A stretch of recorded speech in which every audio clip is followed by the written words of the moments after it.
Alors bonjour à tous. Aujourd'hui, nous allons faire une nouvelle vidéo sur les séries entières et les équations différentielles. Alors pour cela, on va résoudre cette équation différentielle en donnant les solutions qui sont développables en série entière de cette équation. Ok, donc on va commencer. Donc ça c'est l'équation.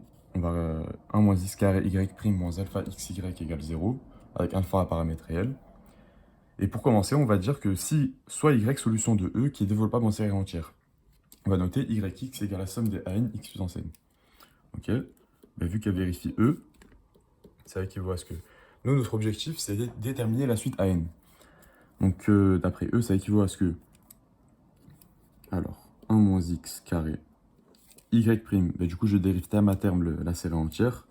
Somme pour n plus grand que 1 des n AN x puissance n moins 1 moins alpha x. Ici, y, je le garde comme il est. Somme des n plus grand que 0 des AN x puissance n égale 0.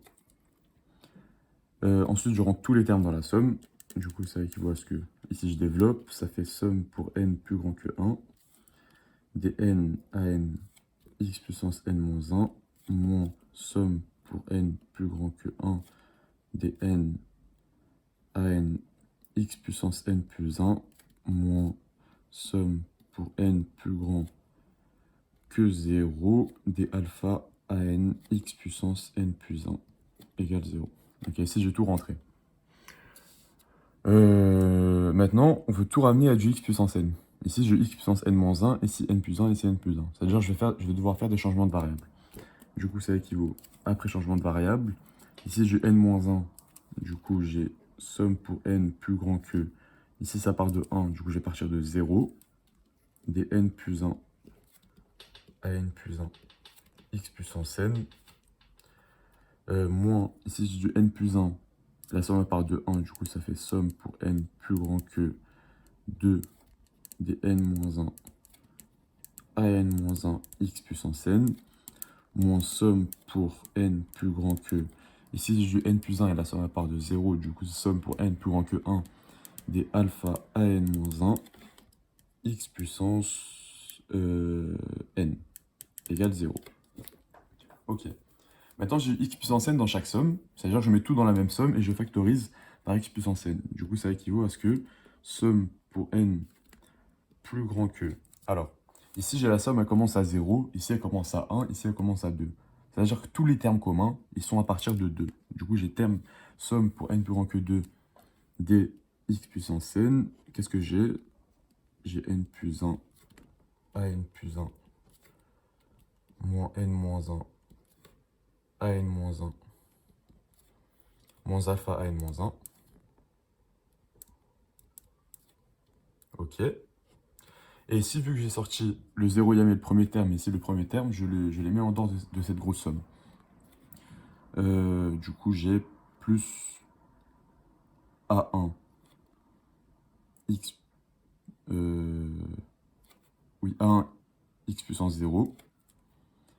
Et j'ai aussi le premier terme de cette somme, ça fait 2A2 x. Je pense que c'est bon. Ici, n égale à 1, A2, oui. Et si je sors le premier terme, ici il n'y a pas de terme qui est en trop, moins alpha A0 x, qui est égal à 0 du coup. Et du coup, ici, je regroupe tous les x ensemble et x0 ensemble. Du coup, ça fait... Ici, du coup, on a réussi à mettre tous les x ensemble et tous les xn ensemble et les x0 ensemble. Ici, de plus, on peut même remarquer que si on remplace ici, là, n par 1, on retrouve ce que j'entoure ici, là. Du coup, ça, en fait, je peux le rentrer dans la somme. Ça peut faire office de premier terme de ma somme, en fait. Du coup, ça, je le rentre dedans. Et du coup, ça équivaut. Et donc, voilà, on a un DSE qui est égal à un autre DSE. Donc là, comme vous l'avez peut-être vu en TD, par unicité du DSE,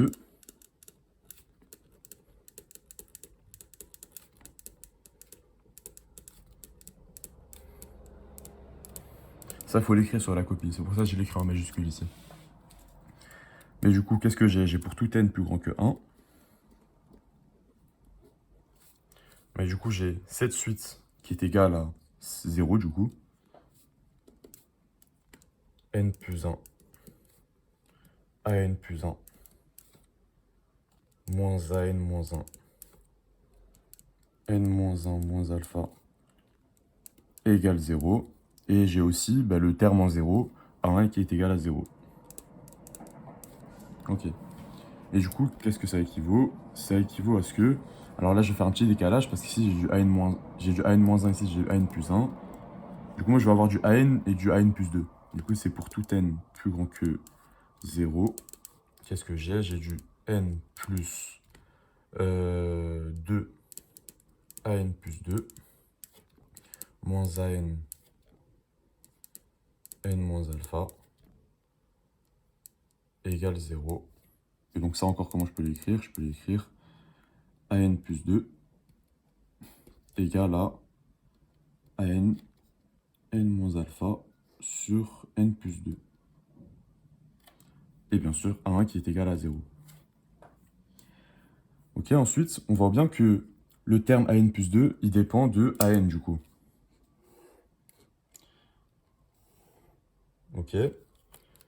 Du coup, j'ai A0 qui va me donner A1, qui va me donner A2, A2 qui va me donner A4, A4 qui va me donner A6, etc. C'est-à-dire que j'ai une dimension de cas sur les cas pairs et les cas impairs. Puisque 1 va me donner A3 qui va me donner A5, etc. En fait, c'est tous les pairs ils sont ensemble et tous les impairs ils sont ensemble. Donc ici, qu'est-ce que j'ai? J'ai pour tout n appartenant à n. Mais ici, j'ai les termes pairs. Du coup, je vais faire les termes pairs d'abord. A2n plus 2 qui est égal à... Et du coup, qu'est-ce que j'ai? A2n 2n moins alpha sur 2n plus 2. Ok. Et du coup, par récurrence, ici, je fais une récurrence.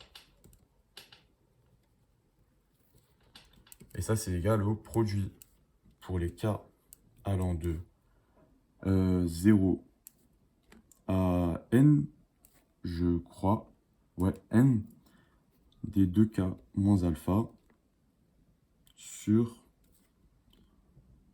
2k plus 2 fois A0. En fait, ici, pourquoi je fais une mini-récurrence? En fait, qu'est-ce qui se passe? C'est comme si je faisais A2n plus 2 égale à A2n, 2n moins alpha, 2n plus 2, qui est égal à... A2n, je peux l'exprimer en fonction de A2n moins 2. Du coup, ça fait A2n moins 2, 2n moins 2 moins alpha sur 2n, fois, bien sûr, 2n moins alpha sur 2n plus 2. Et ensuite, je peux exprimer A2n-2 en fonction de A2n-4, etc., etc., jusqu'à ce que j'arrive à A0. J'ai tous les termes impairs, ça fait A2n plus 1 égale à A2n plus 3, pardon, égale à A2n plus 1, 2n plus 1 moins alpha sur 2n plus 3.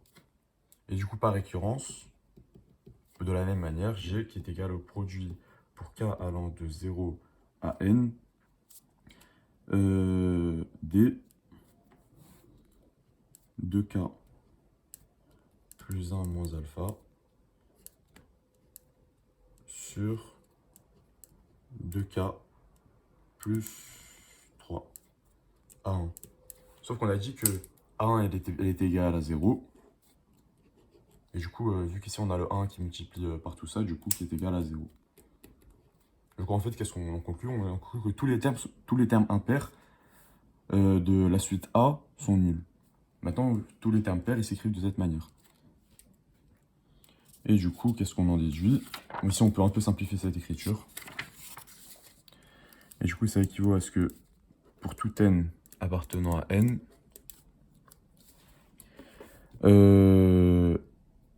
alors ici, qu'est-ce que j'ai?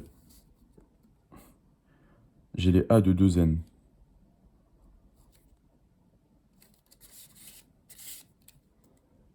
Ah oui, tous les termes pairs, comment je peux les écrire? Ça fait égal au produit pour k allant de 0 à n-1 des 2k moins alpha sur 2k plus 2 à 0, qui est égal à, mais ici je peux factoriser par 2 en dessous, qui est égal à produit. Alors on est d'accord que le produit des quotients, c'est le quotient des produits, du coup ça fait produit des 2k moins alpha pour k allant de 0 à n-1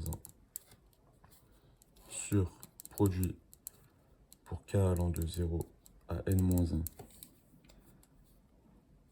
des 2k plus 1. Alors ici, le produit, comment je vais l'écrire? Ici, je vais l'encadrer, je vais noter ça P pour simplifier l'écriture. Parce que ça, je ne peux pas plus le simplifier que ça. Ça, je vais le noter P, qui est égal à P sur... Et ici, j'ai 2 fois 2 fois 2, n fois 2 puissance n. Et ici, j'ai k plus 1. Du coup, ça fait n factoriel. K plus 1 fois... Bah ici, qu'est-ce que j'ai en gros? Ça fait 1 fois 2 fois 3 fois 4 jusqu'à n. Parce qu'ici, j'ai k plus 1, n moins 1 à 0. Donc voilà. En conclusion,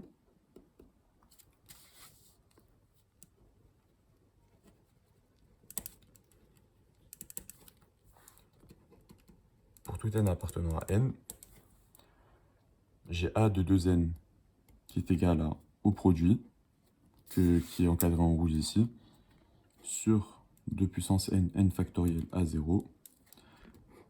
Et j'ai tous les A de n plus 1 qui sont égaux à 0. Voilà, donc merci d'avoir regardé la vidéo et bonne journée.